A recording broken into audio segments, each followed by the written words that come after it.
Most people don't know this, but the digital camera was invented by Kodak. Not Sony, not Canon, Kodak. 1975. A 24-year-old engineer named Steve Sasson built a prototype about the size of a toaster. It took grainy black and white photos, stored them on a cassette, and played them back on a TV. He showed it to Kodak executives. They stared at the screen. It worked. It was the future. And then they buried it. Why? Because Kodak didn't see themselves in the photography business. They saw themselves in the film business. And this new invention, this blinking, buzzing toaster with no moving parts, didn't need film. No prints, no chemicals, no recurring revenue.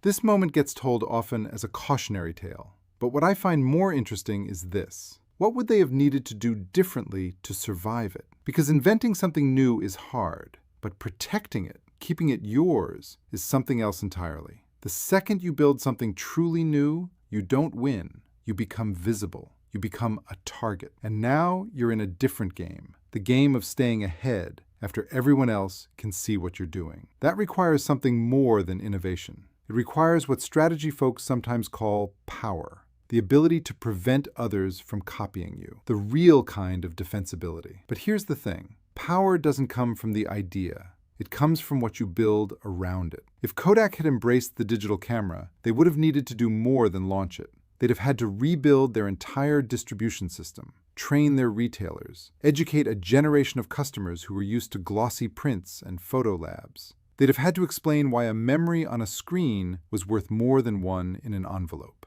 That's infrastructure. That's brand trust. That's scale. And they'd have had to do it before the copycats arrived, before Sony, before Canon, before Apple tucked it into a phone.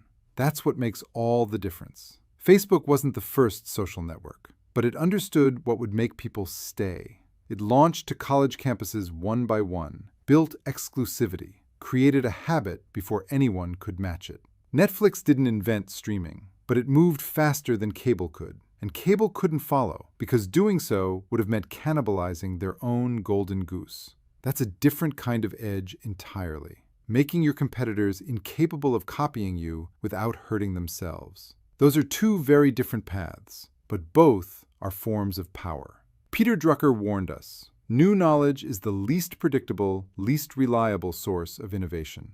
It's not because it's wrong. It's because it gives you exposure before you've built protection. Because the spark is real, the breakthrough is thrilling, but the race starts after the light bulb goes on. And that's the part most people never prepare for.